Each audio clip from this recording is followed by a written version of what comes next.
ঝুঁকি আছে জেনেও কেউ কেউ টাকা খাটান শেয়ার বাজারে, কারো কারো ঝুঁকি কাজেও লেগে যায়, ভালো মুনাফা করেন তারা। কাউকে আবার বেশ পস্তাতেও হয়। মাঝে মাঝে এমন অবস্থাও দাঁড়ায় যে পুঁজি হারিয়ে উল্টো বাড়ি থেকে টাকা এনেও দিতে হয়। অনেকে উচ্চ সুদের ফাঁদে পড়ে সমবায় সমিতিতে টাকা বিনিয়োগ করেন। যদিও এমন খবরের শিরোনাম বিরল নয় যে গ্রাহকের অর্থ নিয়ে সমবায় সমিতির কর্তারা লাপাত্তা। দেশে সব মিলিয়ে কত ধরনের বিনিয়োগ আছে তার হিসাব নেই।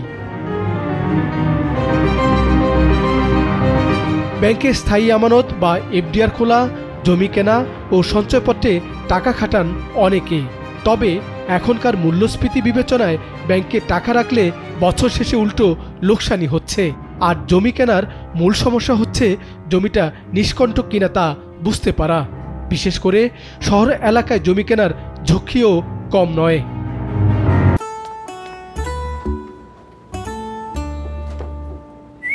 এই ঈদে জুয়েলারি ক্লোদিং এ বিকাশ পেমেন্টে ডিসকাউন্ট।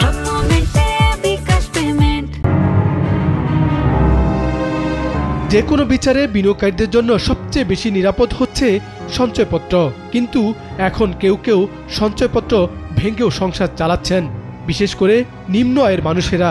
আরেক শ্রেণী আছেন তুলনামূলক অবস্থা সম্পন্ন, সংসার চলছে নিয়মিত আয়ে। বাড়তি আয়ের জন্য নতুন বিনিয়োগ করতে তারা সঞ্চয়পত্রকেই বেছে নিচ্ছেন। আমরা সবাই জানি বর্তমানে মূল্যস্ফীতির খরচ চলছে, টাকার মান কমে যাচ্ছে।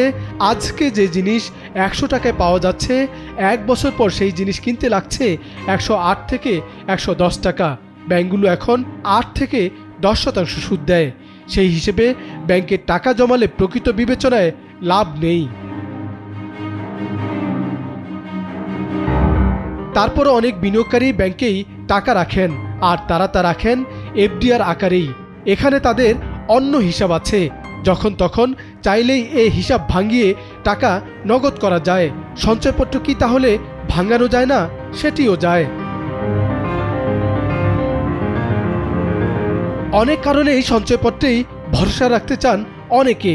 তবে আগের মতো চাইলেই এখন আর কেউ যে কোনো পরিমাণ সঞ্চয়পত্র কিনতে পারবেন না। 5 লাখ টাকার বেশি অঙ্কের সঞ্চয়পত্র কিনতে হলে ইলেকট্রনিক কর শনাক্তকরণ নম্বর থাকতে হয়। 5 লাখ টাকা পর্যন্ত বিনিয়োগের ক্ষেত্রে অবশ্য এটি দরকার পড়ে না। চলতি বছরের শুরুতে সরকার সঞ্চয়পত্রের সুদ হার কিছুটা বাড়িয়েছে। মোট 9টি সঞ্চয় কর্মসূচির 5টির সুদ হার বাড়ানো হয়েছে।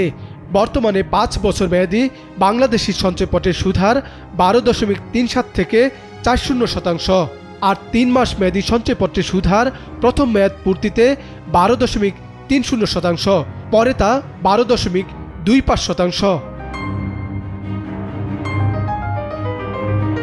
সবচেয়ে বেশি মুনাফা রাখা হয়েছে পেনশন স্কিমে।